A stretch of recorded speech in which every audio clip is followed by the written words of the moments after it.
Mary Cover Jones was born on September 1st in 1896, and she's originally from Pennsylvania. She got her BA from Vassar College in 1919 and then went on to get her master's degree and PhD from Columbia University in psychology in 1920 and 1926, respectively. In 1920, she married a graduate student named Harold Jones. She then went to a lecture from J.B. Watson about little Albert and started to study under the watch of J.B. Watson, and that's where she developed the direct conditioning on experiment for little Peter.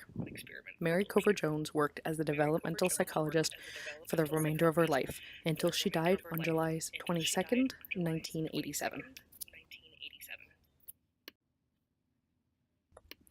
Mary Cover Jones was given the name Mother of Behavior Therapy. She studied an unconditioning of the fear of infants and young children.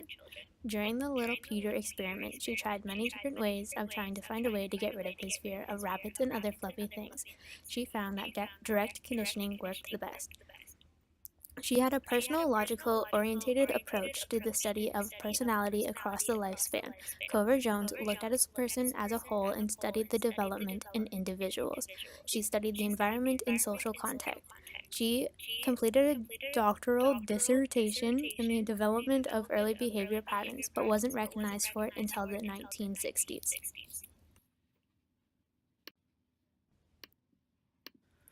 While attending a lecture by famous psychologist J.B. Watson, Cover Jones was inspired by his famous Little Albert experiment, where he used classical conditioning to get a child to display a fearful response towards the presence of a white rat alongside a loud noise.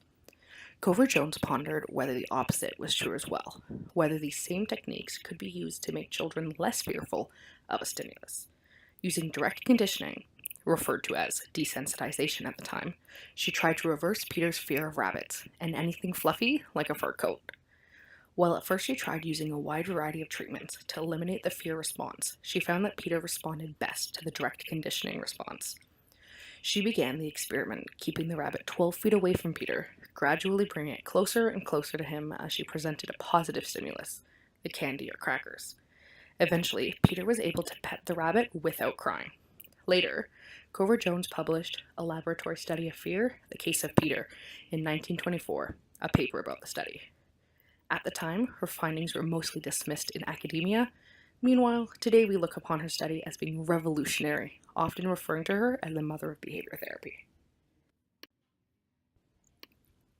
Working on it with her husband during her time at Berkeley College, the Oakland Growth Study quickly became one of Mary Cover Jones's most influential studies. The study started by following 212 5th and 6th grade students, closely observing their physical abilities, physiological changes, and peer relationships. These same students were later restudied later in adulthood at ages 38, 48, and 60.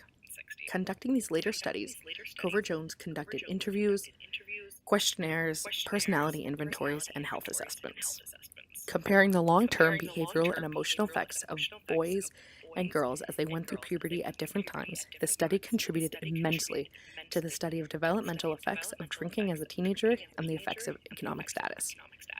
Through this study, Cover Jones was able to publish 100 papers on her findings, which are primarily cited and reanalyzed in the child development field. Cover Jones found that direct conditioning in the study with little Peter had worked best with getting rid of his fear.